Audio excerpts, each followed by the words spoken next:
merci ce dimanche. Merci pour ta grâce.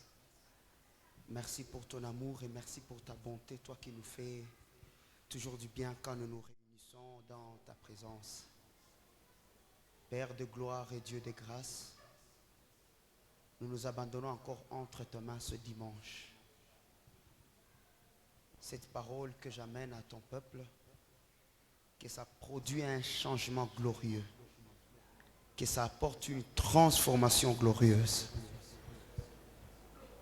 Tu m'as établi dans ces lieux comme une colonne de fer, afin qu'au travers de moi, ce peuple soit enseigné. Laisse qu'encore, Seigneur, que le Saint-Esprit nous conduise dans toute la vérité et que tous qui sont à ces lieux, tous qui sont en direct sur les réseaux sociaux et tous qui nous suivront après ce culte, qu'ils soient tous bénis.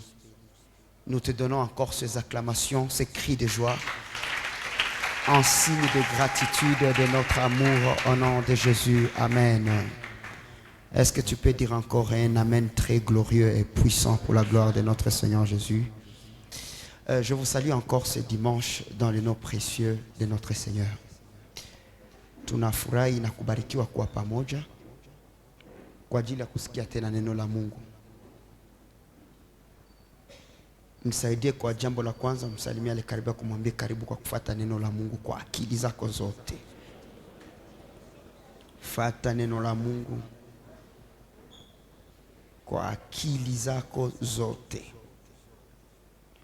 Nous étions ici le mardi passé. Nous étions ici le mardi passé.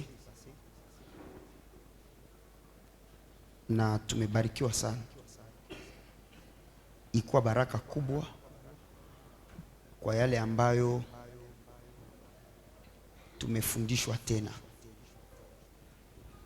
Et je sais que ce dimanche, tu seras encore béni. Nous commençons par cette écriture.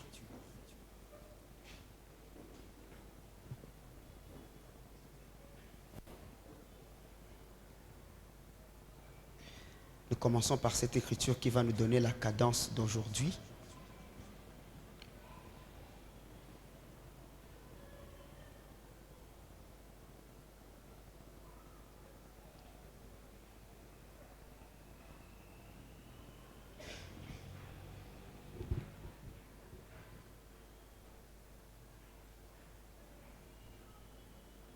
Nous prenons rapidement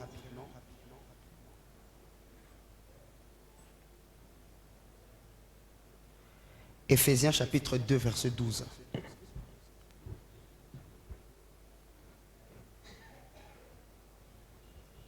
Éphésiens chapitre 12, mais avec le verset 11, il t'a tout parti à cadence et à mesure par rapport à ce que je veux dire aujourd'hui.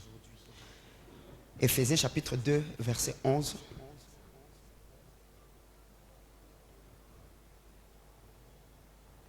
Nous lisons au nom de Jésus-Christ.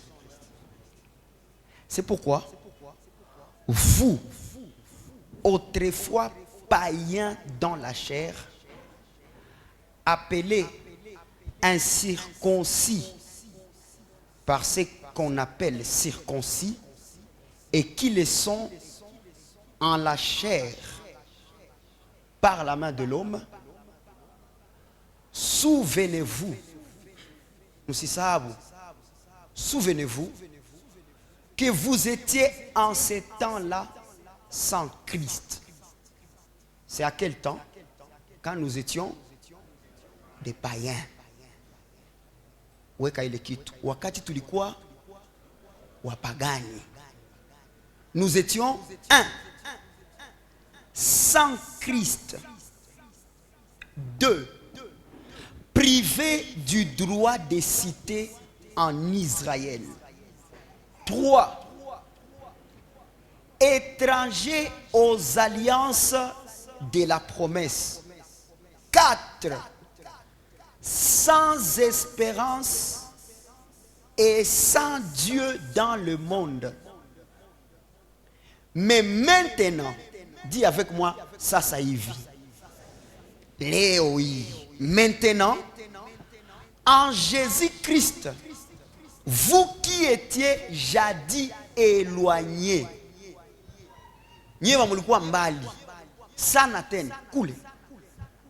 Vous avez été rapprochés par le sang de Christ. L'Assemblée dit Amen. Pourquoi? Verset 14. Car il est notre paix. Il est ni Jésus-Christ. Car il est notre paix, lui que des deux n'en fait qu'un. Ça veut dire où il alikuwa huku na huyu alikuwa huku, mais juu ya Yesu wakageuka umoya. Et qui a renversé les murs de séparation. Kulikuwa kibambazi. Kibambazi kama inajengewa wa huku haone huku na wa huku haone huku. Mufate mzuri vile niko nasoma. Mur de séparation. L'inimitié. Qu'est-ce qu'il a fait dans le verset 15? Et a anéanti par sa chair. Kwa mwili ya Yesu. Ça va namutundika. Il a anéanti par sa chair la loi des ordonnances dans ses prescriptions, afin de créer en lui-même avec les deux un seul homme nouveau, en établissant la paix et de les réconcilier l'un et l'autre en un seul corps avec Dieu par la croix, en détruisant par elle l'inimitié. Verset 17. Il est venu annoncer la paix à vous qui étiez loin et la paix à ceux qui étaient près. Une question. Qui était loin? Les païens. Qui était près? Mujipigie mikono. Qui était loin? Nani walikuwa mbali? Bapagani. Nani alikuwa karibu? Israël. Merci. Car par lui, nous avons les uns et les autres accès auprès du Père dans un même esprit. J'ai cherché le verset 19. Ainsi donc, vous n'êtes plus des étrangers. Nous ne sommes plus des étrangers. Hatu kotena bageni. Étranger ndio mgeni au mzalendo? Hein? Bon, étrangers, nous sommes plus des étrangers, ni des gens du dehors. Ça veut dire, auparavant, nous étions les gens inje kabis, cool, inje. Mais vous êtes concitoyens des saints et gens de la maison de Dieu. Nous acclamons fortement pour la parole du Seigneur. Et le verset qui vous dit bonjour, c'est le verset 20. Vous êtes édifiés sur le fondement des apôtres et des prophètes, Jésus-Christ lui-même étant la pierre angulaire. Nous célébrons et activons la joie sur nos visages.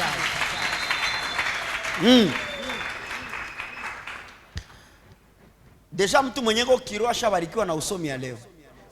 Ushabie leo, maki hata niseme pendo la Mungu Baba unaweza rudi na ushabarikiwa. Alléluia. Nous ne faisons pas comme Moïse. Aujourd'hui, je serai dans la nouvelle alliance pour recadrer maintenant correctement les choses. Kuna confusion ya kavambi sana dans nos églises aujourd'hui parce que on ne sait pas faire la part des choses. Tu ne sais pas. Et ceci est lié aux saintes écritures. Quand quelqu'un est sauvé, quand il voit toute la Bible, il pense que quand lui il est sauvé, njo sasa maandiko inaanza juu yake. Maana njo naanza sasa historia yake na neno la Mungu. Maki sana okoka njo sasa naanza yake mwanzo.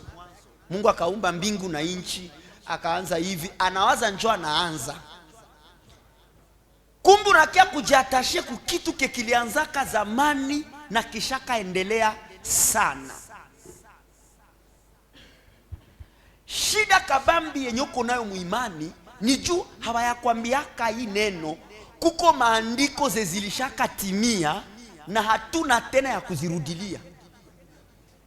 Ile kitu hawakukwambiaka hayo. Kuko maandiko zenye zilishabakia juu ziliandikwa me valereazo ishaka kuwa accompli. Ni kama vile andiko inasema Yesu akazaliwa na Bikira Maria. Hatuna tena endelea ya kuigeuza juu tuseme ndoa yako njoo Yesu gisi Maria alizala Yesu na utazala muujiza. Ishapita. Ambia karibu yako bishapita. Maki ishalala. Hakuna ingine versio taleta pale. Zakaria kageuka bubu. Mesaya Yohana alizaliwa. Akasema namtangazia mtu moya. Miaka yenye ilipita ulikuwa bubu bila ushuhuda. Leo nakutangazia utazala Yohane na utatemwanye. Haiko vile. Ilishapita. Yohane haiko muujiza. Yohane ni Yohane. Hakuna ingine. Hamsikie kama leo tutasikia vitu vizuri. Na katika maandiko vile vitabu vyote Dieu s'adresse à deux peuples. Mungu anaongea na taifa hizi mbili. Ya kwanza ni taifa ya Israeli. Na ya pili ni wale wote walioitwa mataifa wapagani. Il faut tujue origine ya kila kitu. Nani mupagani? Nani mataifa? Ni kila yeyote asiyechukua kizazi cha Abrahamu. Manake kila mtu mwenyeko andeore ya peuple juif uko considéré comme un païen. Baba liko kama wanaita watu païen ni Bayahudi. Parole lisema jumo walikuwa ka circoncis. Mkumbuke wakati Mungu anaongea na Abrahamu akamwambia kila siku utakuwa nazala. Ukizala mwanaume après 8 jours ya kuzala bana mutairi. Mkiswahili huko kwetu njoo kukafe. Bana mukafe. Juu nikisema kutairi utajuza ile kutairi njoo kukafe. Mu français njoo kucirconcis. Badada hapakuwa banatairiwa. Njoo maana sawa walikuwa banasabia mulwa ya Moize. Hapakuwa banasabia banamuke na watoto. Make bakiona mwanamuke 0. Bakiona mwanaume 1. Vous comprenez? Njoo maana kwa banasema 5000 hommes, make mjue kama ba mama kwa miujiza iko ni mingi. Miujiza na unabii hiyo inavuta wa mama sana. Sasa gisi Yesu alikuwa miujiza bali kwa plein. Njoo maana mtakutana mwabari za kulia hakuna hata mwanaume mwalilia Yesu. Ilikuwa tu ni banamuke. Sasa banakia mlia kaambia mjililie wenyewe na watoto wenu. Ndio alikuwa anawaambia msheria ya Musa mnakuwa kule, haiko hapa njoo. Mtaanza jionesha kama mko ba ajabu. Siko unamtia mwanamke mbali lakini uko unatafuta reveler kitu yenyewe ya maana sana. Kuisraeli wale waliokuwa wa ndani, les gens du dedans. Tulisoma se vous étiez du dehors. Ba gens du dedans njo banani? Njo Israeli peke yake. Mina kazia Israeli yo peke. Zingine taifa zote, les Américains, les Anglais, les Français, bale wote wanajua kisha unafika kule Congolais, les Burundais, les Rwandais, les bote. Nous étions les gens du dehors. Haiko juu ni muzungu maake njoo alikuwaka Muyahudi. Hapana, mubazungu nabo muko bapagani. Bapagani njoo banani? Kila mwenye haiko juife hata kama uchokozi na basumbua imasiku. Kale kataifa ka Israeli, ile peuple pale njoo tu yenye Mungu alikuwa kanaangalia. Bengine wote muagano la kale akitafuta tu pima kubasema ale ni hasira mtoke. Et c'est pourquoi Dieu faisait wakati Israeli na mukosea pour les humilier alikuwa kanaleta taifa ya nje inakena bapiga. Na sasa nasikia kama Israeli ilipigiwa na taifa ya nje, ilikuwa kahaya kabambi. Le seul peuple à qui Dieu parlait, munifate mzuri, taifa mwenye Mungu alikuwa kana traité nayo, ilikuwa katu ni Israeli. Manake vyote vinaandikiwa mulwa ya Moize, munisikie bien. Vyote vinaandikiwa mulwa ya Moize, bilikuwa bina concerner les gens du dedans. Ni banani? Sasa unasababu kama andiko nasema vous autrefois vous étiez païens. Sa ile mabitu biliandikiwaka shie bote tulikuwaka bapagani. Une manière de dire ça ne nous concernait pas.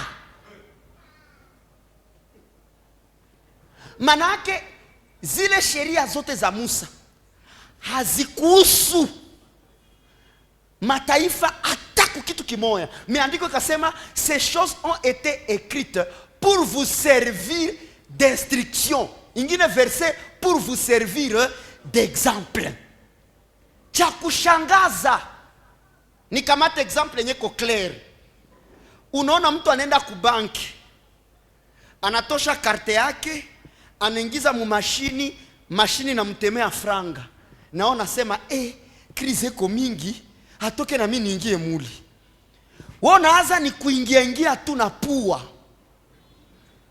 Kumbi ke kilimupermettre aingie ni jua alikuwa identifier mwele system. Naona ingia mule, unakutana mabuto ziko mingi. Unazaka hii mabuto ni ya nini? Unaangalia tu kwa mashifre juu unazoea calculatrice. Unani kichanga hii na hii ni 3000. Wewe ule sio unaanza pondana na mabuto. Kumbi kamera de surveillance iko na kufilme. Inaanonse ndani mwizi iko mule. Habakuite mwizi juu nataiba.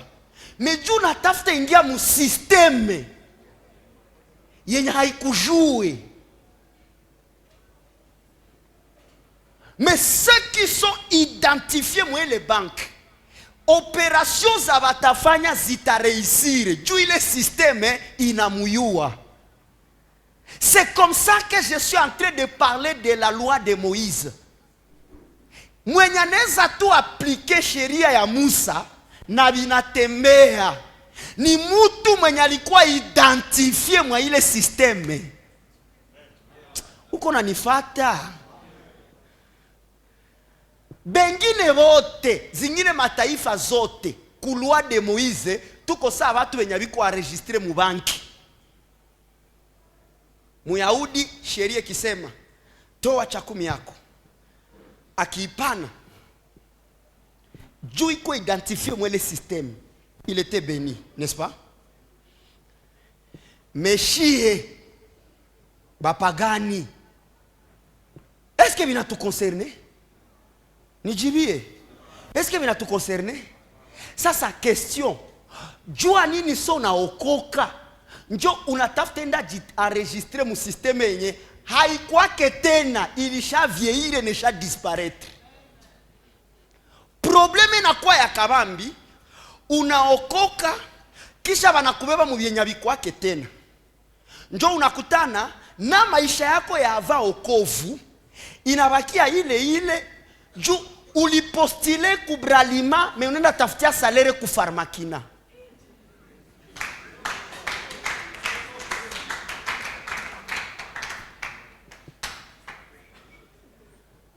Mutu anakulaka matunda ni soko natumika mu systeme yenye na kureconnaître.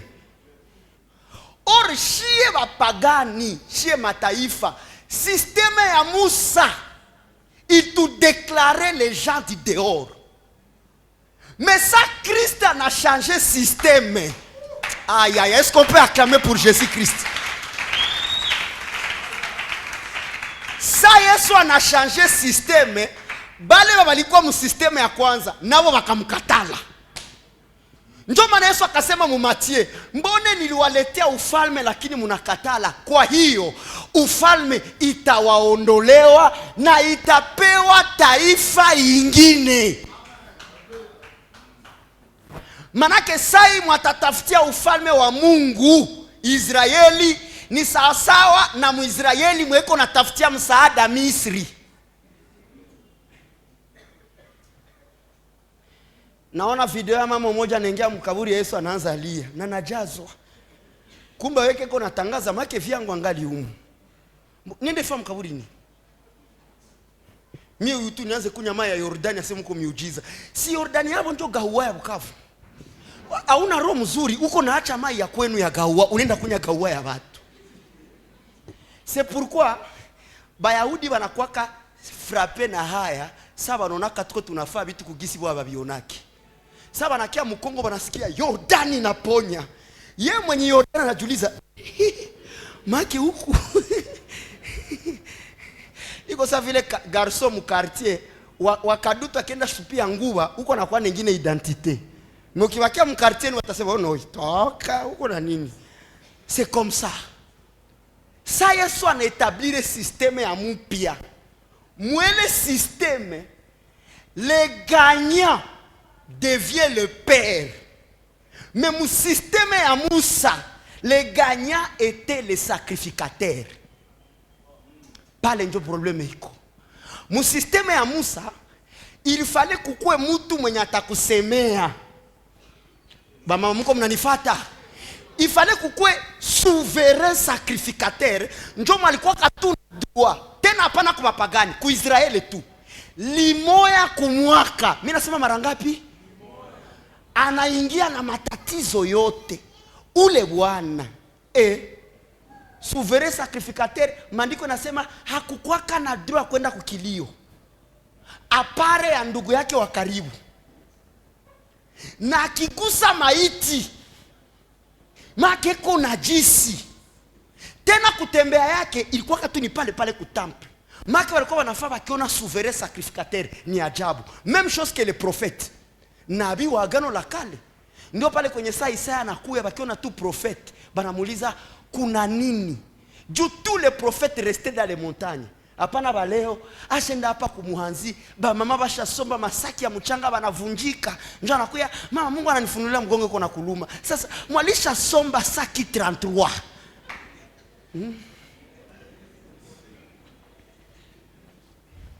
Mungu mnanifuata kanisa.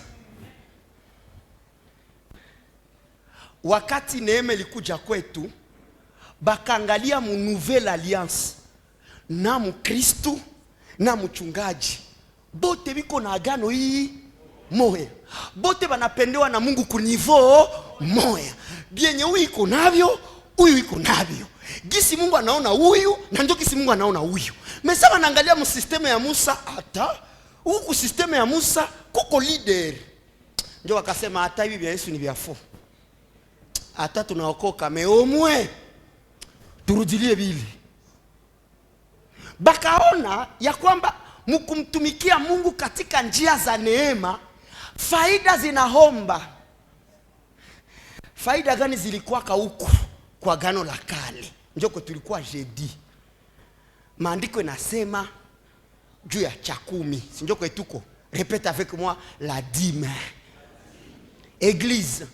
Il y avait combien de dîmes au système ya Moïse? Nushakomala. Ngapi? Ya kwanza ni dîme gani? Nani? Annuel. Manake njo dîme ya limoya mwaka. Kulikuwa ka dîme ya pili. Ilikuwa ni dîme gani? Ya après 3 ans. Kuko ingine apare ile. Dîme ziko hizi njo zenye systeme na itika. Manake benye systeme ya loi balikuwa napana dîme ngapi? 2. Mais sasa bajan di dehors, sasa bapagani mo banapata neema, banarudilia vile vile me banavifamu baya. Surona kule ku systeme balikuwa banapana dîme après une année na après 3 ans. Mais sasa bapagani mo banapata neema, banarudilia systeme na banepirate. Banamwambia Mungu wetu waoneshe kisi banatumikisha maboro.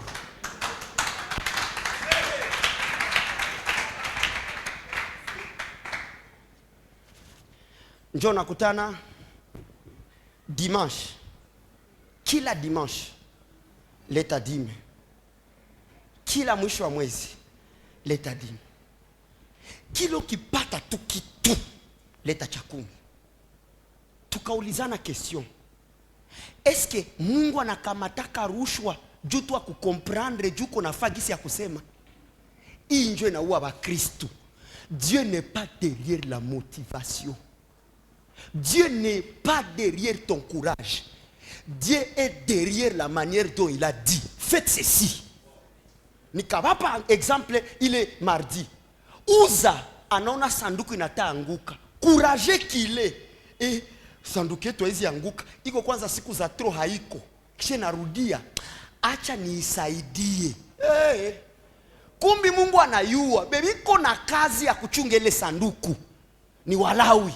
Kisha ule bwana alikuwa tena wa kabila ya Yuda. Akapenda asaidie par une bonne motivation il a péché. Manake kuko kitu unaweza fanya kinafurahisha mtumishi wa Mungu. Na anakuita fille chérie. Anakuita le chrétien enseigné. Mais kama yolifanya biko en dehors ya systeme ya Mungu. Bayahudi walipigia kauza mikono anasaidia sanduku. Mais Mungu akafanya nini? Akamuua. C'est pourquoi utakutana mu repertoire ya machakumi zako kuliste uko wa kwanza, mais réalité ya vitu vya kimaisha hauende fasi. C'est parce que ce sont les hommes qui sont contents, mais Dieu est fâché. Uko contre le système. Niulize le karibia uko mu système gani bwana? Niulize hivi. Uko unatembea mu système gani? Et c'est la cause batu wengi biko banengia makanisa biko na franga, mais banahombea ndani.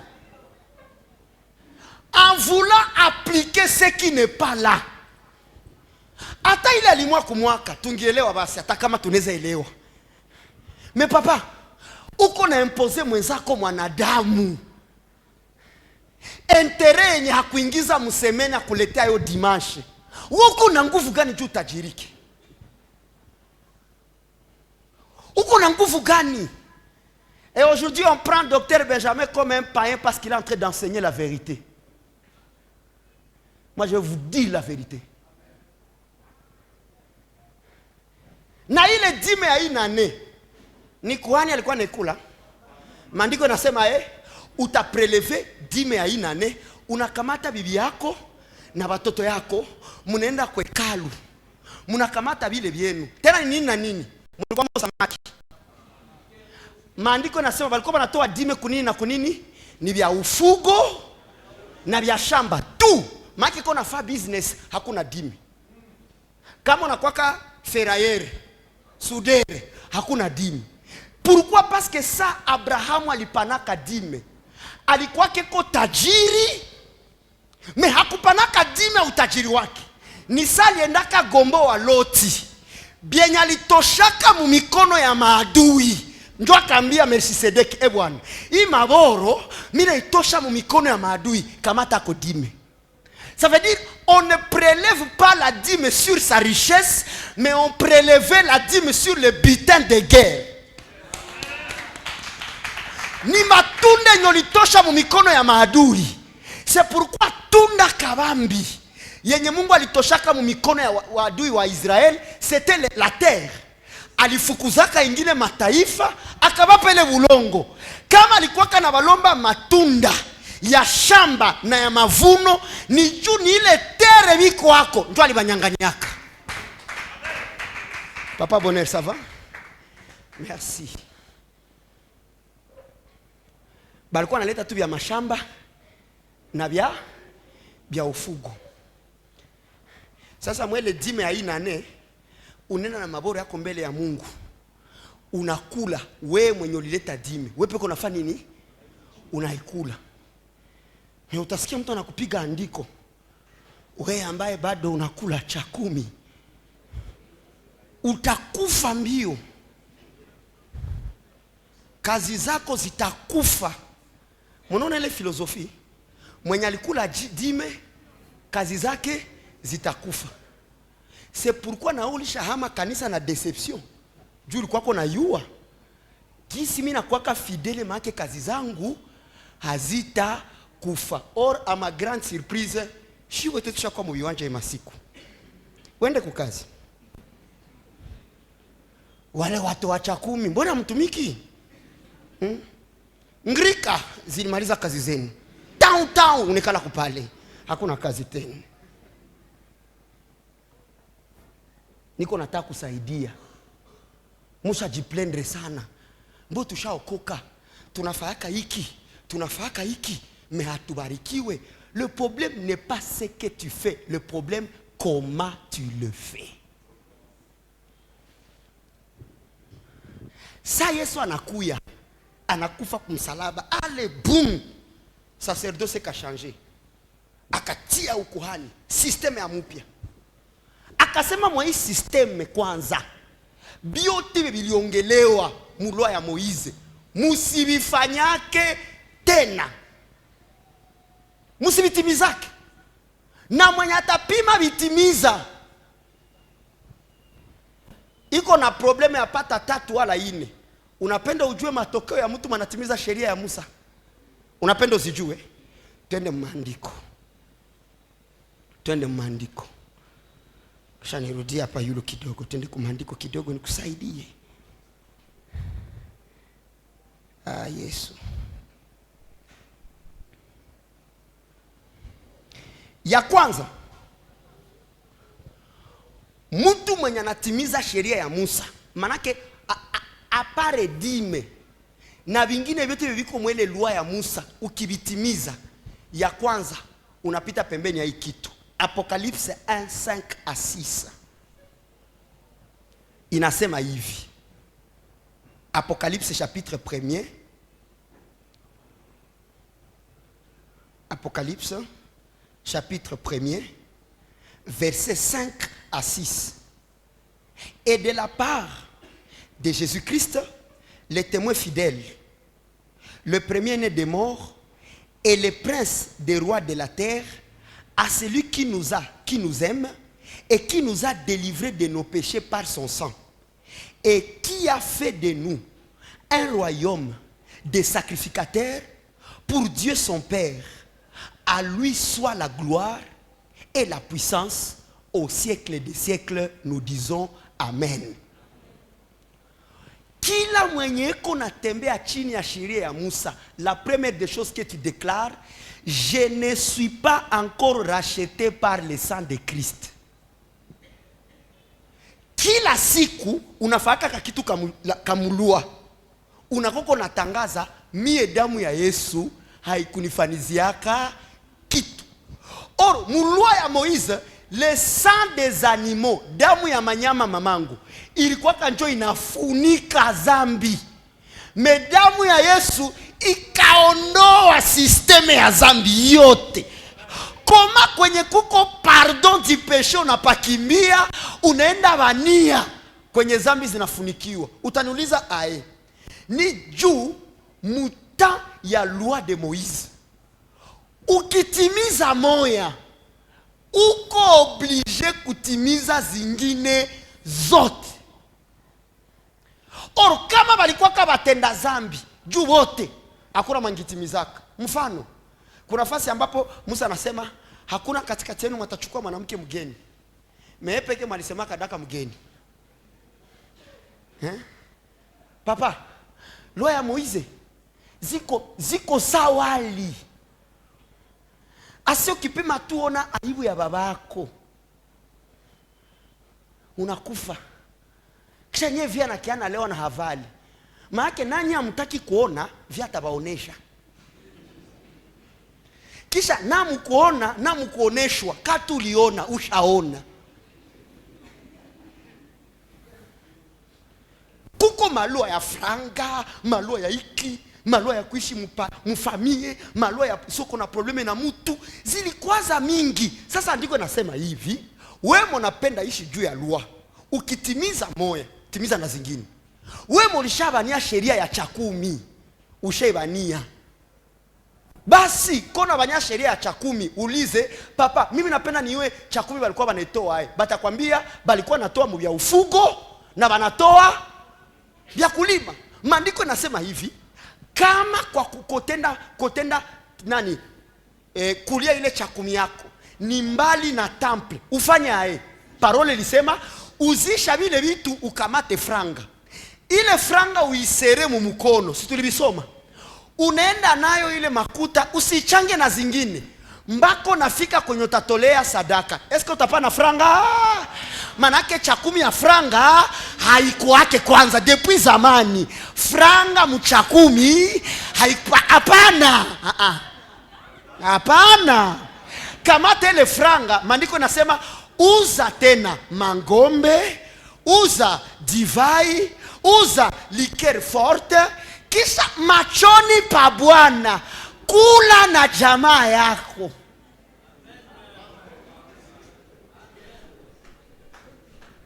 Aseme objectif ni ili umuogope Mungu. Manake we nikasema dimanche passé, we mwenye upati yake jamaa yako furaha, wao yake rejuire familia yako, make hauogopake Mungu. Hauogope Mungu. Njoo maana watu wanasema kase parole na jicontrediraka. Utasikia mtu analalamika, hapa hakuna vya divai. Kisha nenda kuandiko wenzetu walikuwa wanekunya mbele ya Mungu. Hapana msiri. Mako uko mbele ya Mungu, uko mkubwa baba. Baba nakuogopa. So nafika mbele ile maandiko na changanikiwa. Unajiuliza njoo vya hivi. Kumbi ni lua. Kisha na we duru, so na vianguka hako na jitenga muvinywe na kuponde na kuua. Unakuwa irresponsable. Roho na akili. Make roho na akili haiko se choix zako. Gisi parole de Dieu nasema. 10 à 3 ans unakamata na bitia mbele ya mlango yako étranger. Munanifuata? Étranger, mulawi, yatima na mujane. Banakia banajiservire. Njoo ile ya 3 ans. Yoe hautakula. Bo peke banajiservire. Na utachagula. Ase wewe mimi nakuwa na conflit na wewe. Bo peke banajipatia. Biblia nasema kwa ile njia biote benye mikono yako itagusa bitafanikiwa. Ça veut dire ce n'est pas ce que nous mangeons qui nous enrichit, mais c'est ce que nous donnons aux autres. Na ndio maana sa Saint-Esprit likuya ikakena préparer don spécifique ya ile domaine. Inaitwa don de la libéralité. Ça veut dire kushie wa chrétien richesse yetu haitokane tena na cha 10 juu ile système ilisha changer. Mais système yetu inatokana na don ya liberalité. Ça veut dire symptôme za mtu mwenye Mungu atatajirisha anakuwa na roho ya kupana. Angalia ile karibu kuambia bonjour. Maana ile bonjour ndio unapanaka.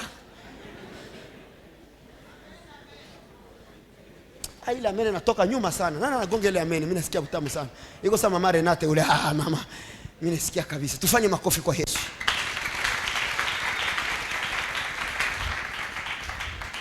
Mula mu systeme ya Moize mulikuwa ka vitu viwili.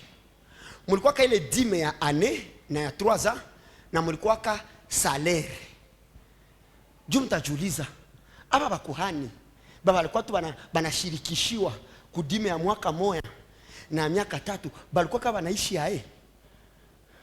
Mungu alibatarishiaka salaire. Sema salaire. Nele salaire ilikuwa nini? Ndabita ya tu sitabirudilia mojumu siku mnakosa ibada kisha batarudilia dimanche. Mesiamaliza hapa. Nishapana ya kwanza, pardon. Uko na déclarer que sang ya Jésus Christ haikuku racheter. Kila wakati unatimiza nini? Sheria. Okay? Njoo pale kwenye Galate nasema vous êtes séparés de Christ, vous tous qui cherchez la justification dans la loi de Moïse, vous êtes déchus de la grâce. Manake kila wakati unapendaka upate kitu kwa Mungu kupitia sheria ya Musa. Mungu anasemaka mtu mumtoshe neema. Or neema, c'est là où Dieu fait les choses par amour. Mais mon loi, c'est lorsque l'homme fait les choses par obligation. La grande différence est que au temps de la loi, c'est l'homme qui donnait. Mais au temps de la grâce, c'est Dieu qui a donné. Or, mubitu benye mtu anapana, maandiko yanasema kama baba yenu banaweza wafanizia vitu viko vizuri na njoo bakudunia, a plus forte raison baba yenu wa mbinguni. Kisha andiko nyingine nasema kama loi ya Moïse ilikuwa ka glorieux, a plus forte raison ilikuwa ka glorieux neko na produire mauti, parce que kilikia ka amplifier zambi ni loi de Moïse. Ça veut dire là où il n'y a pas de loi, il n'y a pas de péché. Ah, munaanza komana tufanye makofi kwa Yesu. Kwenye hakuna sheria hakuna juu, sheria kikuwa ni juu iviole. Si njoo maana saba aliambiaka Adamu usikule. Bia balimwambiaka tu asikule.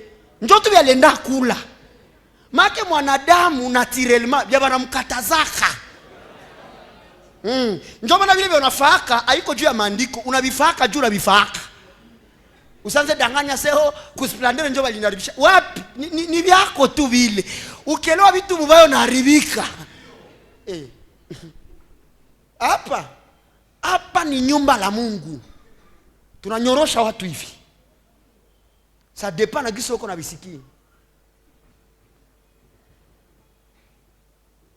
Mtu makaniuliza mzee, tulikuwa mdimasho akasema kinakusumbua na kiacha. Sasa kama bwanangu ananisumbua ni muache. Eske nilikuwa naongea fere za bwana mimi?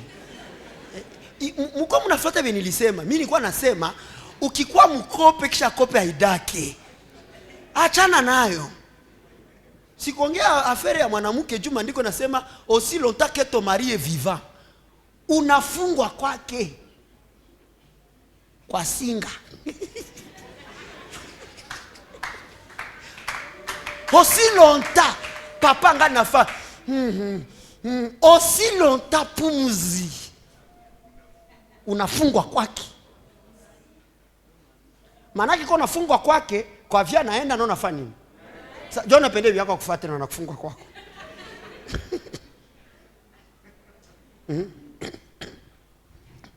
No, ndatumikia kwanza deza mshweshwe, bakia kule.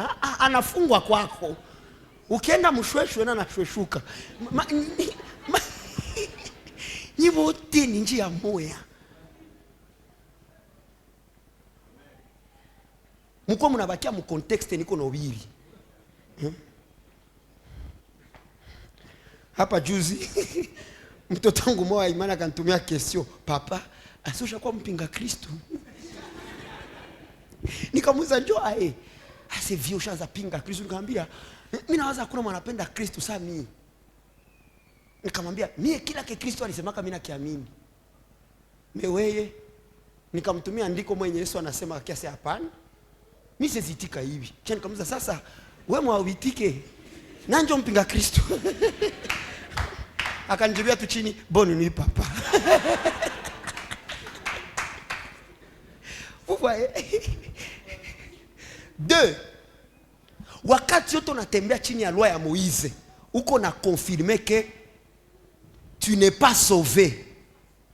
Parce que un homme sous la loi ne peut pas être sauvé. Hawezi. Mais kila wakati unatimizaka sheria unatangazaka si uko kaka.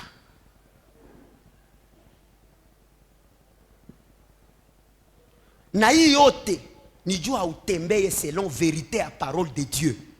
Galates chapitre 2 verset 14. La Bible dit, Galates 2 14. Voyant qu'il ne marchait pas droit selon la vérité de l'évangile, j'ai dit à Képha en présence de tous, si toi qui es juif, tu vis à la manière des païens et non à la manière des juifs, pourquoi forces-tu les païens à judaïser? Munasikia maana hiyo. Maana ke Petro yepeke si alisikia kaneno. Hakukuwa kanaishi tena selo loi ya Moïse, mais akaanza ishi selo binye Yesu anafundisha. Mais sana kutana na bapayen, anaanza bambia baende baishi loi. Njoo Paulo akamuuliza, we Petro we, jana uko hypocrite frère. Petro, acha hypocrisie. Dossier ni nini? Paulo abakukuaka, Petro akafika akaanza kula na wapagani. Mesali onaka Paulo mwanaiwa maandiko na vene. Akajitenga nayo. Paulo akamwambia vie pardon. Acha hypocrisie vie. Acha. Na ya pili bakaza se batairiwe. Akamuuliza, we peke Petro ulisikia vie. Via na katale mabitu. Kisha we haubifanyaki. Tu vis à la manière des païens. Ya. Pierre commençait à vivre à la manière des païens. Ça veut dire vyenye Yesu alisema. Aye sasa wewe haupendi waishi vile, unatafuta watume kwenye ulitoka. Et c'est ça qui tue les églises. Petro akamwambia haiko vile. Na we hata mtu akue na langage ya utamu ae. Les 14 secrets de la dîme. Et quand tu donnes la dîme, Dieu pérennise ton héritage. Tout ce qu'elle pérennise, pérennise. Unasikia na kuasha. Hata ni français ya utamu. Bongo inakuwaka makie ninafanana kweli. Ndio maana mimi niliwaambia hata kwe nani. Même moi-même, si je dis quelque chose contraire à la parole, munipinge. Oh, siwezi pinga ni ene. Ni ene. Ene wa nani? Mukristo tuko sote frères. Tu ne dis pas la vérité, tu nakatala. C'est pourquoi un chrétien enseigné ressemble à un rebelle. Un chrétien bien enseigné, batakona saonjo manguko mkubwa. Iko sa vile mimi niende mu restaurant nilipe kisha niombe chakula. Jua nini? Bapate franga na maombi ndai kula vile. Niombe nini? Niombe nini?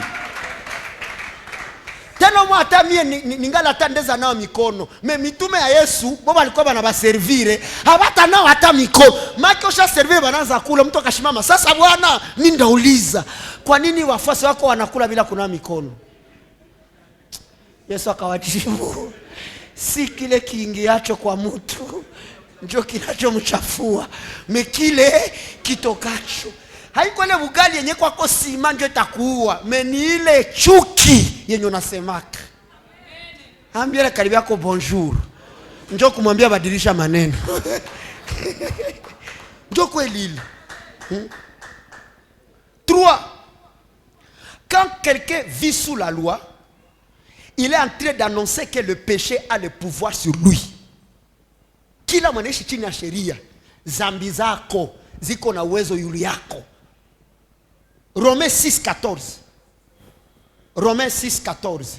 Je répète, Romains 6:14. Car le péché n'aura point de pouvoir sur vous, puisque vous n'êtes non sous la loi, mais sous la grâce. Make kila mtu mwenye anatembea selon sheria, zambi zako ziko pale. Kutumainia enlèvement na vie éternelle. Sahabu. Sahabu.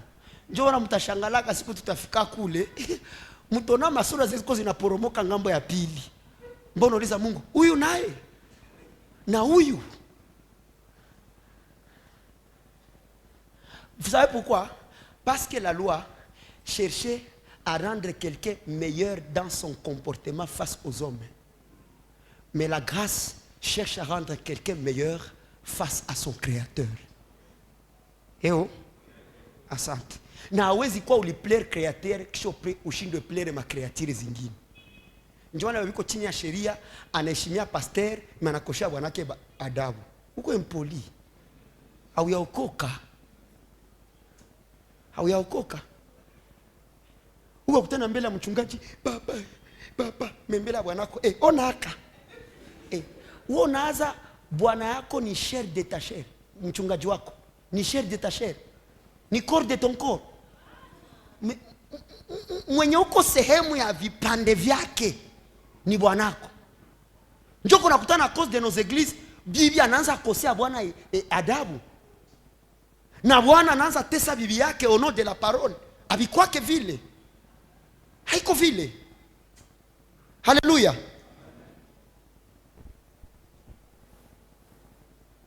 Kila wakati unakuwa unatembea chini ya sheria, unakuwaka uko nasema dhambi zako hazisamehewa. Njoo maana saa Mungu alijuaka mu nouvelle sacerdoce hamutakuwa cha 10. Batumishi yangu bataishi na nini? Njoo maana mu ancienne alliance Mungu akasema hivi, sasa watakuwa wanakia toa action de grâce. Mutakuwa munakamata kilali na mkono ya droite. Tuko pamoja? Munavipatia makuhani kama mshahara wao. Manake sio ulikuwa nakia toa kutample, ukileta sadaka ya zambi. Pita. Juu zile maofrande zote zilikuwa zinateketea, kuilunguza mpaka na geuka majifu. Manake papa ni kulunguza. Me kama ni action de grâce. So nakuya baba, nimekuja na hii ngombe, nakuja kumshukuru Mungu. Kitu ya kwanza yenye atafanya, kuhani anagusa kilali. Anasikia kilali na kaza, anasema yangu hii. Anagusa mkono ya droite. Anasema ono luboro si lunavimba. Kisha kama watu 300 ndio walikia shukuru ile siku. Maana ile siku atapokea 300 kilali. 300 bilali papa.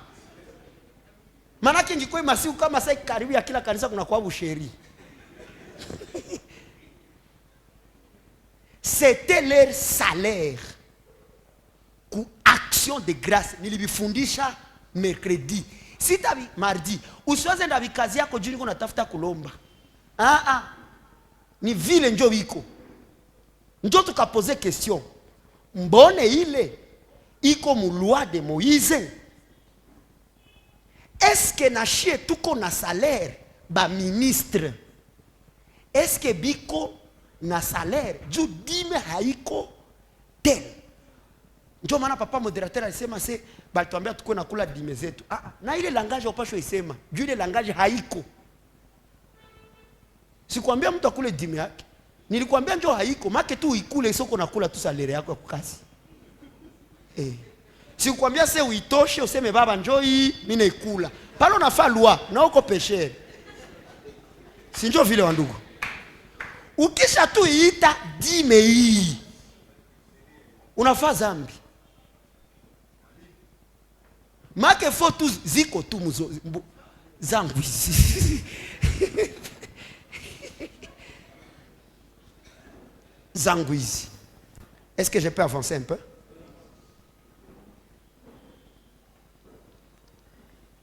Mimi natafuta sema point ya maana sana. Lévitique 10:14. Lévitique 10:14.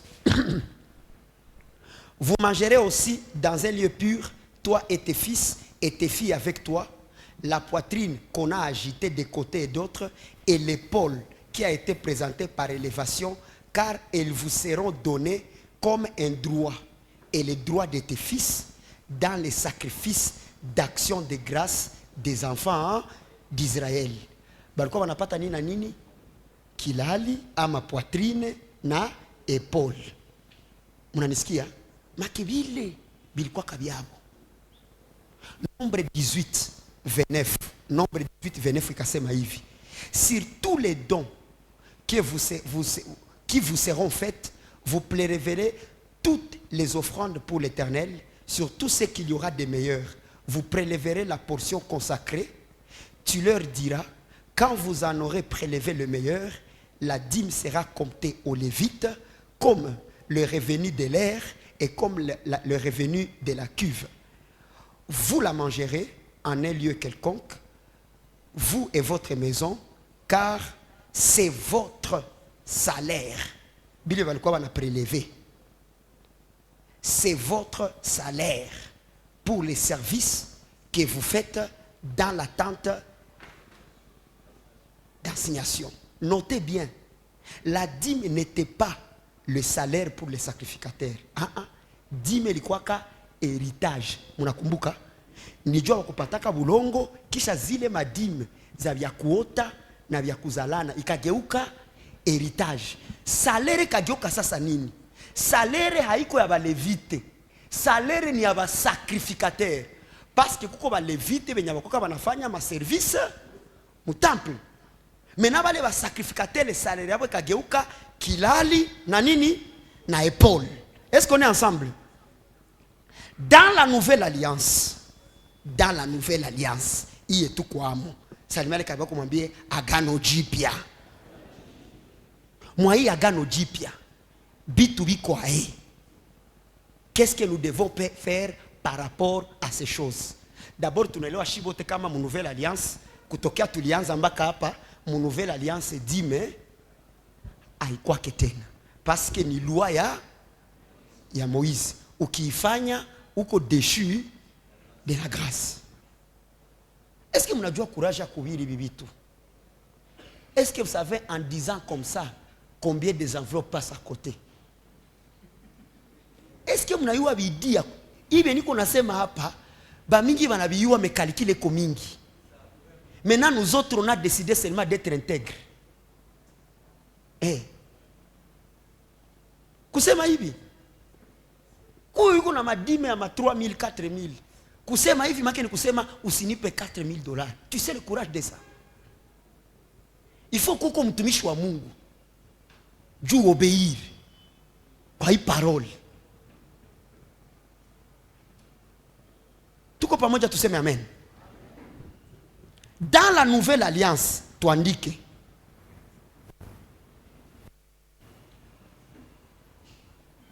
Dans la nouvelle alliance, Paul anasema hivi, 1 Corinthiens chapitre 9 verset 6. Paul anasema, écriture anasema, ou bien, est-ce que moi seul et Barnabas, nous n'avons pas le droit de ne point travailler? Verset 7 anauliza, qui jamais fait le service militaire à ses propres frais? Aseme nani mwanakuwaka soda kisha ajilipe? Nikasema mardi tulikuwa na president akasema ndenge nini ozosenganga salaire noza na manduki. Salaire nayo esa manduki nayo. Tokea ile siku kikutana na soda anajilipa. Na njoo maana watumishi wa Mungu nao wengi ni wajeshi na biko na silaha yao. Silaha yao yote sasa inakata kuili. La parole de Dieu déclare que car l'épée, la parole de Dieu est une épée tranchante. Asetene na katanga moyote. Maana wanatembea na mpanga. Sasa kama haufundishwe, kama umupe mshahara yake, atajilipa na mpanga. Sio kuna kupenda mimi nasema. Atatafuta tu maandiko mwevi itakogopesha, anakupiga ile mpanga na jilipa. Umelahiniwa na wazazi wako. Jule laana itoke. Haiko andiko inasema laana ya wazazi. Lete le franga. Hapana, habiko vile me haukumupa mshahara akakupiga nini? Mpanga. Ambele karibu yako sipigwe mpanga. Timiza parole de Dieu. Analyse. Qui jamais fait le service militaire à ses propres faits? Qui est ce qui plante une vigne et n'en mange pas le fruit? Hakuna manapanda shamba kisha sikule matunda yake. Qui est ce qui paie un troupeau et ne se nourrit pas du lait du troupeau? Pour dire, mtu mwenye anatengenezaka shamba anakulaka matunda ya maile. Tuko pamoja? Mwanatengeneza troupeau anakunyaka maziwa ya ile troupeau. Très bien. 1 Corinthiens 9:8 akaendelea akasema hivi, verset 9. Ces choses que je dis n'existent-elles que dans les usages des hommes? Anaanza justifier. Est-ce que ni muhali ya kuishi tu ndio banalipaka mwenye alifaa kazi? Ukienda kubiro, ukitumika ku DGM, mwisho wa mwezi banakuvire makuta. Donc mu usage des hommes, ukitumikisha mtu uko na devoir ya kumulipa. Mtu wa kazi kunyumba kumulipa haikwake faveur. Apana. Kama uko chrétien kishoko na travailler haumulipe, tu es en train de pécher devant l'Éternel. Parce que parole nasema l'ouvrier mérite son salaire. Mbero lipe mtu wa kazi unaanza nosha nenepe hapa. Nonaanza lala mzuri. Eske mkulala na mkunenepa ndio salaire yake? Apana. Il faut namulipa. Ndio maana maandiko nasema que nul d'entre vous n'use de malhonnêteté envers l'autre. Unatumikisha mwenzako croyant kisha unamwambia tuseme nini? Mungu amzidishie power na amupe nguvu. Nguvu gani? Hapana. Quand quelqu'un sert, tu lui dois un salaire. C'est pourquoi nous sommes vos serviteurs. Moi je vous sers. Quand je vous sers, salaire haiko faveur. Salaire si bambia c'est tu fais contrat, il y a 40 par mois. Hii salaire biko banongea hapa ni musona barikiwa. Uye kama mubielupata muko pare yangu. Hapana se kanisa na mwa tokea leo mshahara ya mchungaji itakuwa 400 par mois. C'est pas comme ça. Ni mukila croyant, comme je te donne les choses spirituelles, j'ai automatiquement droit à tes biens temporaires. Ça veut dire si unakuwa na barikio unasema mzee wangu na wewe njoi. Et beaucoup de chrétiens bafanya kele pourquoi ni jusha iwa mukipindi ya deliverance mtatoka 4 offrandes. Mbona yake na mwele zile offrandes na njoo mnapitia tu biote. Kanisa niko nakusaidia. Manake kufasi ya dime Mungu akakia sema sio unapata ukumbuke ule mwana kukulisha vitu vya kiroho. Tuendelee. Verset 9. Car il est écrit dans la loi de Moïse. Paulo anarudia kule. Njoo kule kwa luliza, est-ce que hivi vitu biliongelewa tu ni juu ya Musa? Au bilikuwa binasema juu yetu pia? Hapa nasema mu verset 9.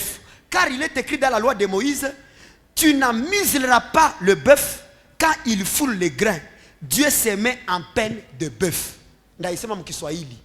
Sangombe iko na kusagia ngano. Shi wote tunajua kama ngombe inapendaka kula ngano. Maandiko ilikuwa inakataza usikina njoo kumanyama. Ngombe iko na kusagia kuko walikuwa kana tabia ifo ingano itoshe bunga mingi. Mena ile ngombe muifunge kinywa. Njoo bana sude kope mwevi banevalisha kinywa ya ngombe. Njoo ngombe iko inatumika mukutumike ko natoka yasho. Oro yasho kitoka energy iko naisha. Juu ngombe ipate energy ya kukumalizia, ifo ikule kwa vile vyenyeko na saga. Ndio maandiko nasema aewe mwanadamu uko nafunga kinywa ya ngombe yenye nakusagiaka mpunga. Haiko we ngombe njo itasirika. Maandiko nasema Mungu njo atajimetre en colère juu lifunga kinywa ya ngombe. Papa, unapiga kope na wenzako, tena we hauendaki. Mwenzako anasumbuka, meso na pokeo na bajere. Pourquoi fermes-tu la bouche du bœuf? Atoko na entreprise unatumikisha watoto yako, haupashwe baambia mbona hii kazi ni urizi yenu, mtapokea nini? Acha tupokeze wale. Non, même si ce sont tes enfants, kama walisaga ngano batafa nini? Batakula.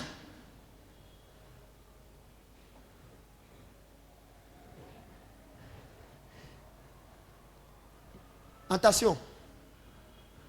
Usikule franga za komisionere na uyauza nyumba.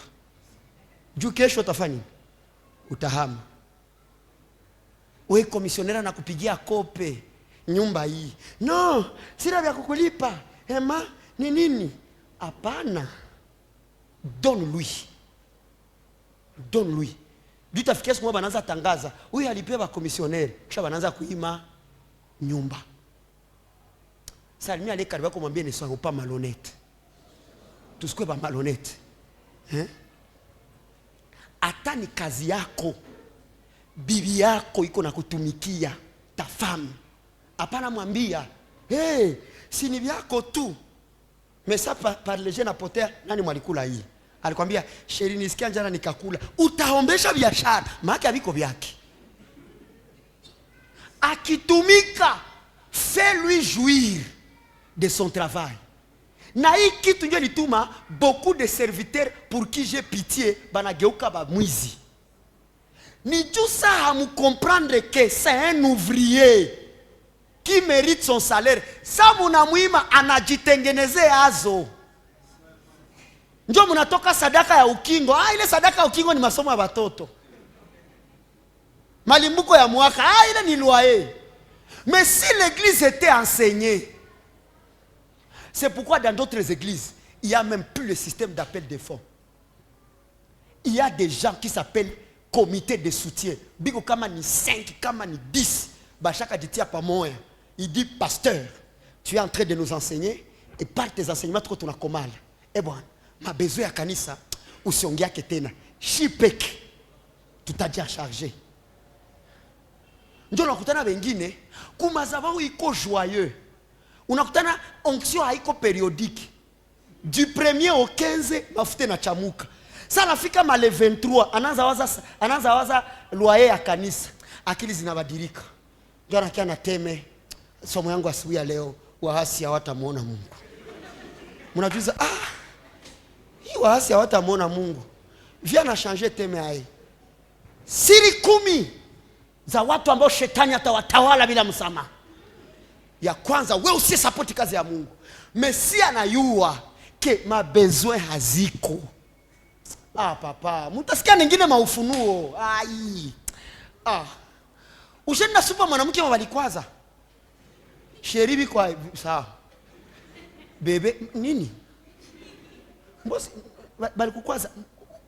Anakuja sema mingi juu ya nini? Juu morale yake haiko sawa. Et si aujourd'hui les pasteurs biko banakufa sana ni juu kikitu. Ils passent leur temps à vous servir mais mnapenda bakulie fasi nyingine. Ni pekee mnasema mtu avuni yake kwenye kupanda. Sasa mimi niko napanda hapa.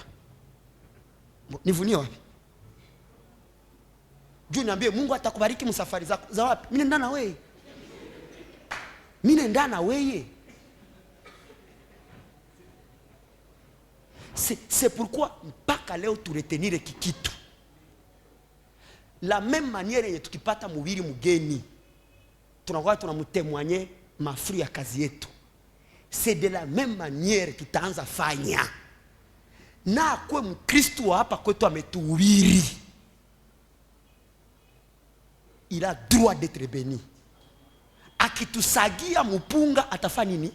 Ataikula ako. Salimia kama kumwambia bonjour. Maana yake njoo anze bariki watumishi wa Mungu. Na consequence ya kujua kupatia ngombe mshahara yake ni gani? Hapa ndio nilifungula watu masikio dimanche. Mardi.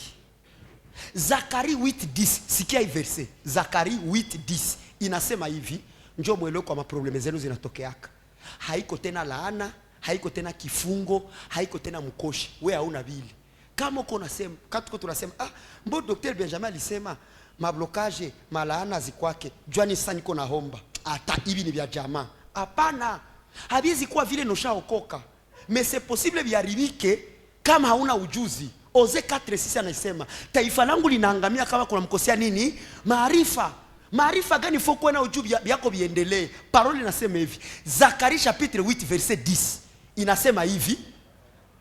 Car avant ce temps, le travail de l'homme ne recevait pas sa récompense. 2. Et le salaire des bêtes était nil. Juu watu walikuwa wanatumikisha wengine na hawalipe. Na juu salaire ya nyama, salaire ya ngombe ilikuwaka 0. Conséquence kakuwa nini?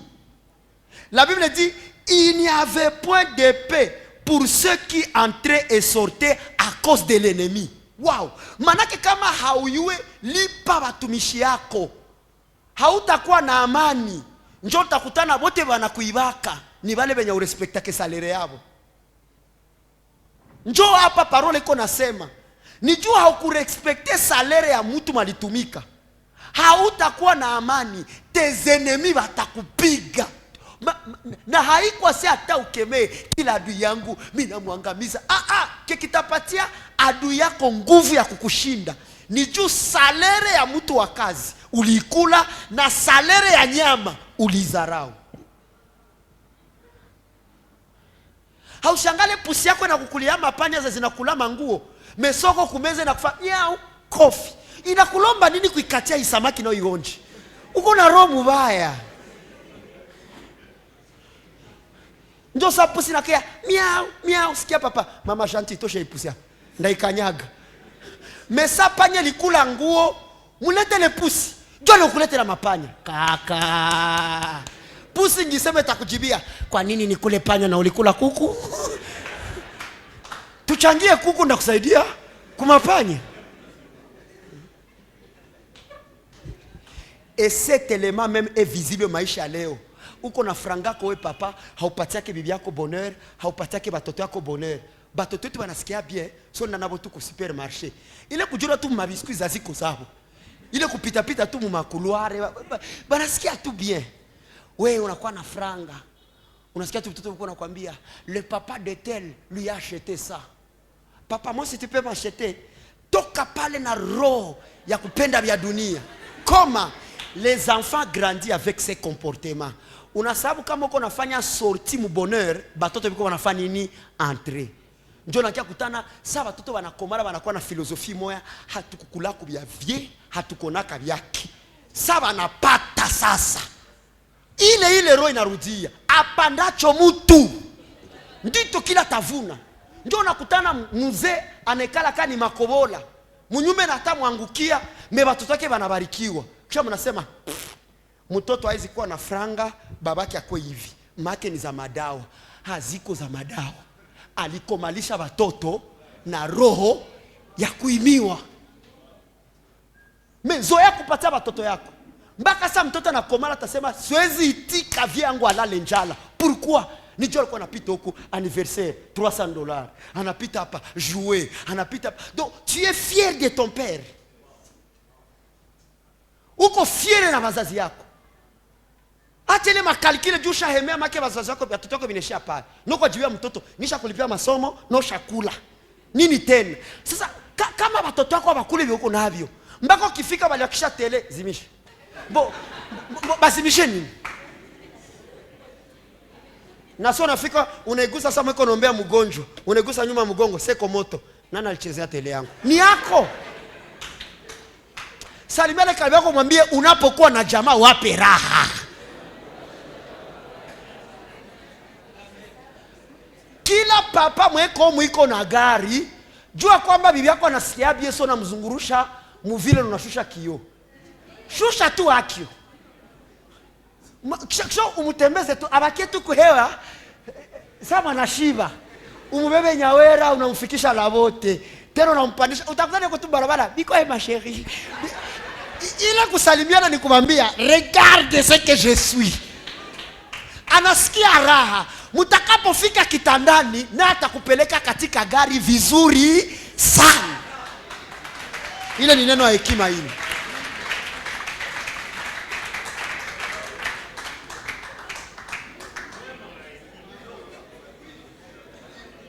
Nibachekeshe. Un jour je viens à l'église, il y avait un travail à faire ici. Nikawai nikakia kukanisa na gari. Shadai arrive à l'église. Il m'appelle. Me dit papa, pourquoi je peux venir en taxi et tu as le véhicule? On a ce qu'il y a question. Nikambia mon frère. Kulikuwa kazi, urgence.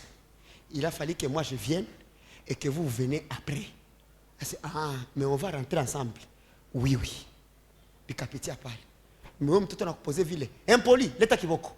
Hapana vile. Mufasirie aelewe. Parce que c'est pour ton avantage. Est-ce que watu wako hapo waseme amen? Amen. Na hata mseme amen muko watu na muko. Mbo ilikuwa tu vile. Ya pili. Il n'y avait point de paix pour ceux qui entraient et sortaient à cause de l'ennemi.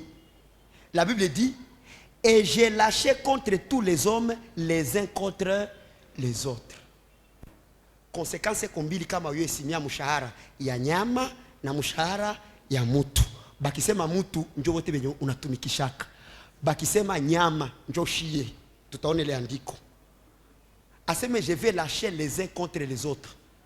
Manake leo kuko makonflikt za mingi mu dunia juu kuko mwenyeko na kula haki ya mwingine. Et c'est par là que ça commence. Kuko mwenyeko na kula haki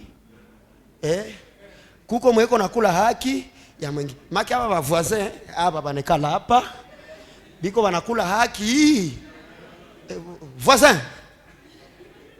Hii ranger, niko sema ranger musisikiri sikusema. Manake wewe unakula vya watu tôt ou tard utakosa tu amani.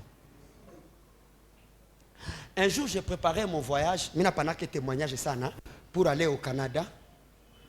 Mais ikafika wakati wanatuambia hatutaenda na baba tobola ile shindano kama fièvre jaune. Tutaenda kesho, leo si tuboleo. Ma 17h nikakimbia mpaka ku hospitali mweku ya diabetike ku ngambo ya Labote. Mimi nafika mimi na negosie wanasema abesi kutobola wewe peke ifo mkwe 10 ndio bafungule flacon. Niko natoka mimi nakutana na mzee umwa alitumikaka na vie. Alikuwa kazamu akaniuliza, "Petit, uko mtoto wa Vincent?" Kambia ndio. "Uko nafanya nini hapa?" Nikamwambia, "Nda voyager mais habayanitobola." Fièvre, kama fièvre jaune bitu mwa ville. Si akwa na carte jaune. Le papa m'a pris la main akanibeba mu bureau ya médecin directeur. Akamwambia, "Mzee wangu, huyu ni mtoto wangu. Baba yake alinitendea mema. Kwa heshima yangu mumutobole." Le médecin va dire, à cause du témoignage de ses papas, uende bakutobole. Manake ile siku iwaka muzali mkulaka haki yake. Angisema toka hapa. Ça veut dire ukisa zoea kurendre batu ma service yeko noble. One day. Un jour papa. Maman est aussi témoin. Un jour mina maza obiri kanisa ngali hapa ku ISP. Il faut nivuke nikamate bus 13h nikimbie Kampala parce que le lendemain naanza mkutano. Nafika ku frontiere kuna yala watu. Mina juza Yesu wangu mina rate ibisi. Kwa mina shimama kumstari niko ajuliza batanigongea kae. Mwenye alikuwa kana gonga kashe mule ndani. Kumbi ni Mkristo wa Serpi Betani. Akaniona kuniko niko nafaa hivi. Akatoka mubiro, akakia mbele yangu. "Mais respect mon pasteur." Mimi nikafa oui oui. Oui oui. Mais respect. "Vous voyagez papa?" Kaba oui, d'ailleurs je suis en retard. Bisi natani acha. "Suivez-moi papa." Hey. Nilikamata valise. Hey, amuni wake. Niole na valise yangu mpaka mubiro ndani. Batu wanaanza anaanza vukisha watu. Niko sema safu zangaji. Akagonga na katoshaka vewashi akanipa. "Bon voyage mon pasteur." Hey! Na miole nilienda. Imagine sasa.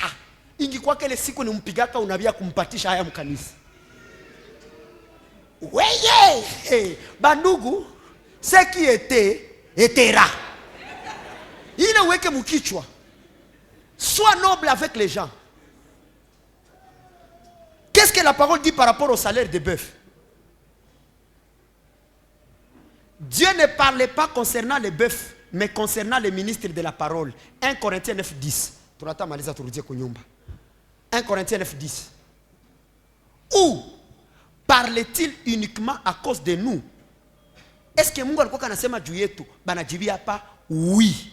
C'est à cause de nous qu'il a été écrit que celui qui laboure doit labourer avec espérance, et celui qui foule les grains foule avec l'espérance d'y avoir part. 2 Corinthiens 11:8. Paul anasema, j'ai dépouillé d'autres églises en recevant d'elles un salaire pour vous servir. Et lorsque j'étais chez vous et que je me suis trouvé dans les besoins, je n'étais à charge de personne. Nikaongea danger kikitu. Leo kuna watumishi wa Mungu ambao walikuwa watumishi wazuri, me wanazaraulika, ni juu walijideside kwanza kulomba bashirika hapo.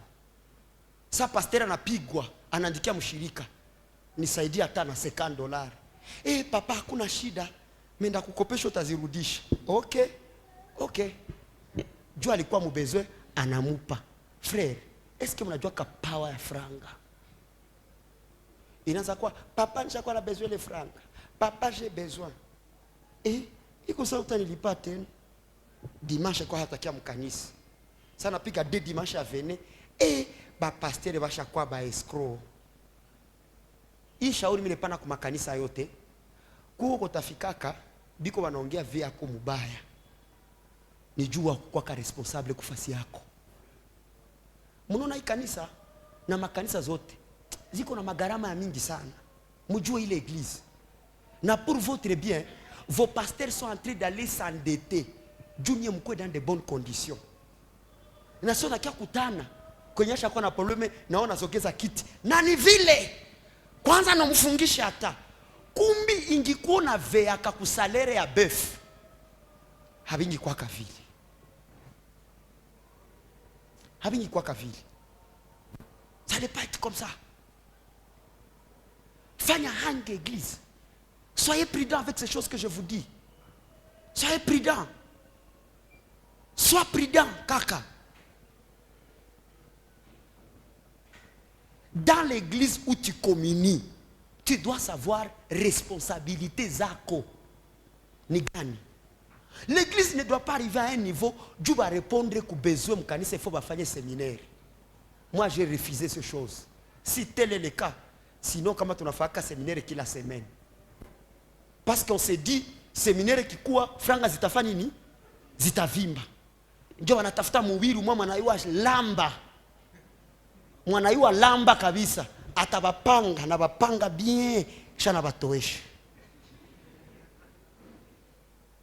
Ndio nakutana lundi unakia ku séminaire, mardi c'est nafika vendredi. Ndio naiwa vendredi, samedi na dimanche. Enveloppe zitatembe. Ndio mnakwepa. Et avec ça, les chrétiens pensent qu'ils sont intelligents. Tokea leo uyue noweke mkichwa yako. Na uisele no si sabwake hata siku moja. Sa vile kisiku kongwenya usabwake sio natatoka. Vile ndio si sabwake hii neno. Usisabwake neno mimi nakwambia.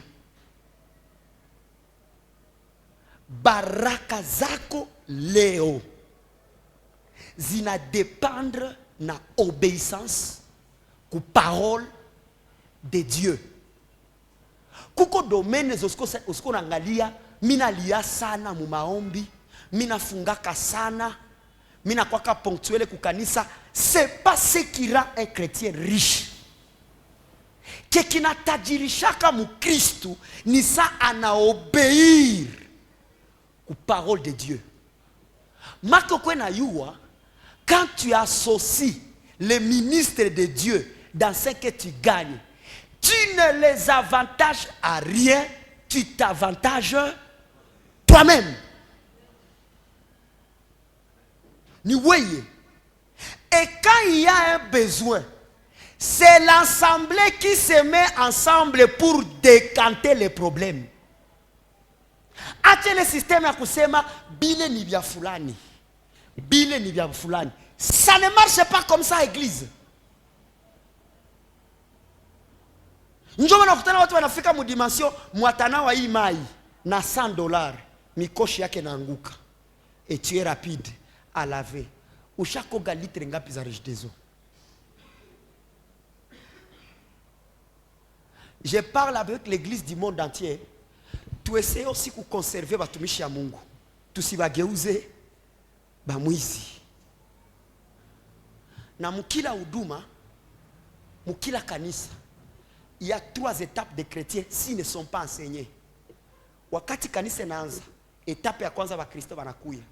Bale ba Kristo banakuwa kashida sana. On les appelle des chrétiens charge. Sunona huduma ngali naanza. Uko obligé mulipie nyumba, uko obligé mulipie masomo, njoo aimbe mkanisa. Njoo nakutana kanisa kwa upeke shashinda mchungaji. Mais Dieu anapenda ba musicien, anakuwa obligé kusede ku makaprice zabo. Njoo nakia kutana ku 23 ans ashatoka hivi. Stress napita. Na wale ba Kristo, toujours ils sont difficiles à être bénis parce que c'est toujours le pasteur qui les négocie pour servir. Allô? Unaona ule mwanamke mwenye alishukaka kumigule Yesu akaanza msukule kwa na mwanga mafuta. Elle n'allait pas là seulement pour signe d'humilité, mais aliendaka pale aussi jua di présenter mu trajectoire ya onction ya sacrificateur. Parce que maandiko nasema mafuta ilikuwa inatoka kukichwa inashuka kwa ndevu za Aruni. Kundevu zinaenda mpaka wapi? Mpaka kuupindo. Ça veut dire il savait que hapa kwa mimi naingia, je suis dans le trajectoire ya kubarikiwa na huyu mtu. Mais il y a maintenant des chrétiens qui sont beaucoup plus négociés avec le pasteur que eux servir l'église. Mpaka pasteur anaanza kuambia, jua nini aonekane tena masiku. No, vie, naonekana tu sijali vie, ndagonga tena vie. Mtumishi wa Mungu, sufanye kazi. Tu vois le fait là qu'on te supplie. La Bible dit moi les supplications, non qu'on n'a pas ta récompense yako heshima ya watu. C'est pourquoi moi je vous le dis toujours, il y a d'autres points sur lesquels je ne tirerai jamais mon attention tant que cette église est à Christ. C'est pourquoi j'ai difficile à aller chercher quelqu'un qui est parti par ses passions. J'ai difficile de motiver quelqu'un. J'ai difficile. Parce que je me dis, tu es assez mature pour comprendre ce que tu fais. Tout le que moi les dimensions, chrétien, pousse. Mais qu'il faut qu'on soit derrière toi. Même qu'on a dit aveu. On a $10 chaque mois. Est-ce que vraiment on doit encore être derrière toi, te pousser pour que tu l'amènes? Est-ce que c'est comme ça qu'on doit travailler l'église? Qui t'a poussé? Mais il faut encore qu'on soit là. Première qualité. Deuxième qualité, ce sont les chrétiens. Ils aiment l'œuvre, mais ils n'aiment pas leur colonne. Donc leur pasteur. Kuko mtu mukanisa bakisema hakuna microphone anaweza iuza. Mais bakisema pasteur eko njala, nae basi shinyo atakuwa naangalia yako chakula. Vous voyez ça? Iko na passion evre ipendeze, juu barafiki yake bakifika baseme kanisa yenu ni ya danger. Mais ule kiongozi wake kanisa tafanya hivi, courage iko. Mais tusapoti mchungaji wake, ema shinyo tutamkulisha. Unaona? Il aime le champ mais il n'aime pas le laboureur. Quatrième qualité. Troisième qualité, et qui est ma prière de ce matin, ce sont les chrétiens enseignés. Il s'aime lui-même, yeye peke kwanza anajipenda. Ndakwambia jua mimi nasema vile. Yeye peke anajipenda, anapenda viongozi wake na anapenda kanisa lake. Pourquoi ninaanza kusema kujipenda? Ni juu kama unajipenda, tu dois appliquer tout ce qui fait que tu sois bien. Kama unajipenda kawe peki. Juu kama uko chrétien na uapplique parole de Dieu, kuko benya utapataka make wengi ujipende. C'est pourquoi il y a des gens manajimaka, ils donnent parce qu'ils savent que c'est pour mon bien. Mais wewe maujipenda unaanza calculer kwanza, avantage yangu iko wapi? Tu dois apprendre à t'aimer toi-même. Ndio maana maandiko nasema upende mwingine gisi. Sasa kama haujipendi utapenda mwingine papa? Ambele kabla kujipende kwanza wewe peke. Jipende.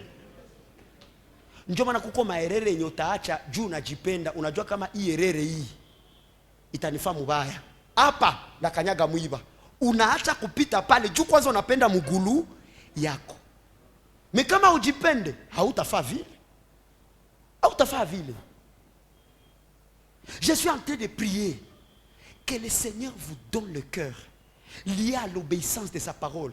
Et voyez comment on sera béni ici. Être béni. Baraka. Bandugu. Usidanganyika ketena. Wewe ule kumulima. Baba. Toi le Dieu qui enrichit. Ça ne passe pas. Ça ne passe pas chez Dieu. Ça ne passe pas. C'est pourquoi mtangalia quelqu'un va dire. Leo imasiku. Mungu anaanza piga makope ya makarama na wa Kristo. Utakutana tuonekana na toko. Relo. Je vois. Tout là tout, je vois, Dieu me dit, je vois, je vois, en esprit, je vois. Mais quand vous voyez des gens qui ne sont même pas sensibles à ces choses, dans ce monde, je connais un pasteur, mwenye kuko entreprise, yenye hakuna siku financement ya budget ya mkutano shajilipi yayo. Une entreprise, Dieu n'a toshaka pasteur, nous finançons ça. À ma grande surprise, mon campagne, je crois 2018, où Kubunia kulikuwa kanisa shafa 23 ans haishaki. Mais musulmans kabamalizia chantier. Na wakristo wakamuvote. Vous voyez nous les chrétiens, munacheka. Nous les chrétiens tushafanya vitu kugisi sisi tunataka. Mimi naenda kanisa kila siku, Mungu atanibariki. Mimi naomba kwa lugha. Mshakamata Mungu sa vile mwenzenu. Mwenye atafaa vitu gisi unaviwazia. Dieu n'est pas comme ça. Dieu veille sur sa parole. Hakuna ndiko nasema Dieu est derrière sa parole pour l'accomplir. Nilikose. Parole nasema Dieu veille. Ça veut dire jour et nuit. Na hii parole anendaka na iepire, anendaka na sanctifier kila siku. Ça veut dire il est fidèle à sa parole comme ça. Mais Dieu uko na mabidi unatabeba Mungu mukalikile zako. Na hii njo iliua kizazi iliyotuchangulia. Nous avons des pasteurs qui ont bien prêché. Ils ont servi Dieu avec courage. Mais ils ont mal fini. Pourquoi? La richesse les a échappés. La bénédiction matérielle les a échappés. Ils ont fini comme des voleurs. Et nous avons intérêt à vous dire toute la vérité. Dieu tusilumie kwa balilumilia. Kanisa, funguka macho. Funguka macho. Kaka. Uko unajaribisha wewe peke. Wewe peke. Unekalako unasikia enseignement kumbi lingi omu, kisha natokea huko. Chungana sasa. We hauendele wake, haufanyiki wake, et puis unakia malizia mwisho maeglise na kwa ma distraction. Frère, nul n'a vécu selon la parole de Dieu. Kisha kapata haya. Andiko kasema personne n'a tourné son regard vers Dieu et que après son visage a rougi de honte. Seigneur, watu watatu waambie tusikie bwana. Tusikie. Courbe ta tête, on va prier le Seigneur.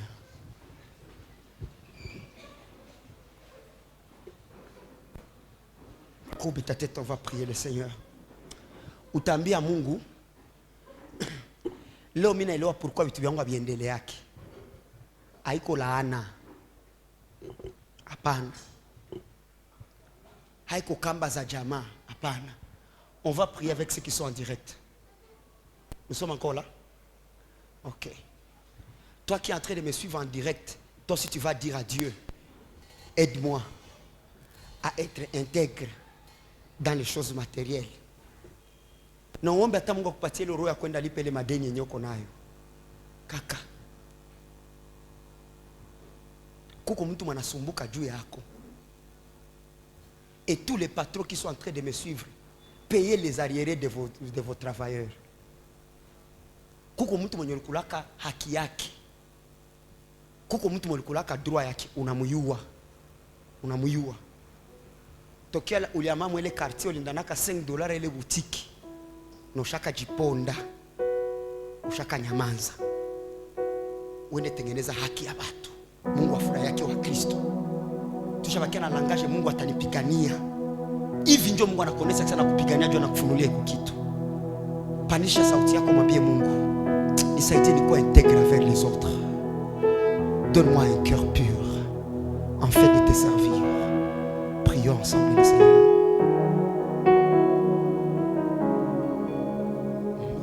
Prière qui monte dans mon cœur. Gardez ton ciel ouvert sur moi. Fais de moi un vase pour ta gloire.